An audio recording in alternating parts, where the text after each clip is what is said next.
Welcome back to Sylvia's blog. We are on now to part 2 of giving new life to old words. Last week we talked about church, and I just realized I forgot to say that I do attend church now and I thoroughly enjoy it. So just so everybody knows, I had wanted to add that before. So last week we talked about church and how often people describe it as a building instead of more how Jesus described the church as us and how we are like his radiant bride. And so much more. And we bring church with us, truly. This week, we're going to be talking about the word worship. So when you hear the word worship, what comes to mind for you? What feelings does that word invoke? I know growing up for me, worship was singing for sure. That it was singing of some sort, and usually it was done just at church.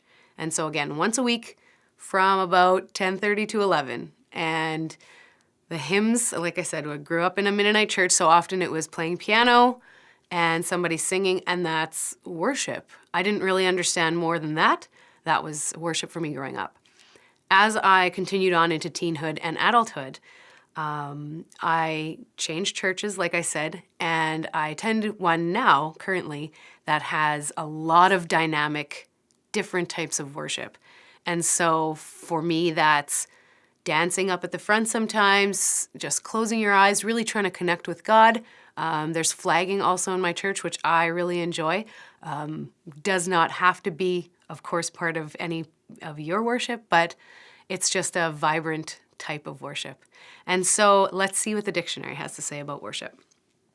It says reverent honor and homage paid to God or a sacred personage or any object regarded as sacred. So that really hits the nail on the head in the dictionary there. Lots of people do worship God or a deity, but the truth is we were created as beings that worship. That's simply what we do. And worship really then entails pouring out your whole heart and soul and connecting with something and giving power to something as well. So a lot of people on this planet today worship money. A lot of people on this planet today worship success or what that definition means to them. It can be anything.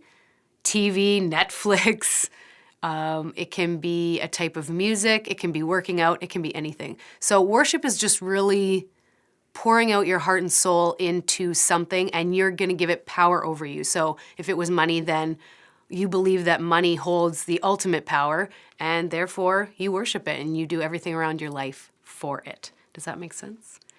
So, I always like to bounce off of what the Bible says because I find that it has a lot of wisdom in it. So in John 4, verse 24, it says, "Woman, believe this.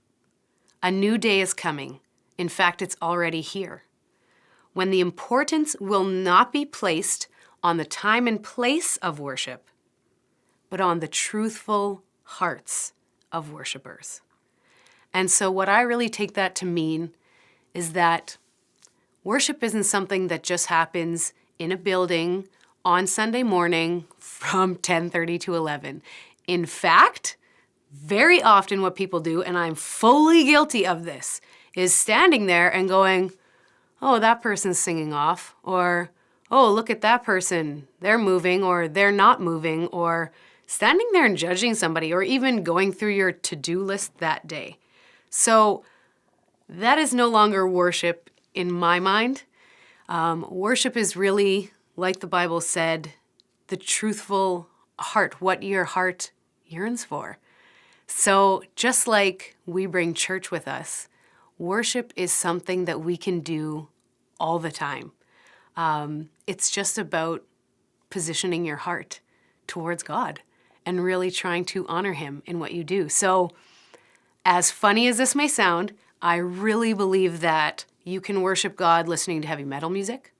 You can worship God making supper at night for your family. You can worship God cleaning a toilet, because it's just about expressing your joy and love for God. It's about the position of your heart. So worship can be done all the time. And life is a lot more vibrant when you do that as well, because your Maker longs to connect with you. And that's just really what it is. And so worship to me is not just once a week in a half-hour slot singing some hymn that I don't really know what it means. It's so much more than that. So hopefully this has given you a little bit of a new insight towards the word worship. And thank you so much for joining me this week. I hope you have a wonderful week. See you next time.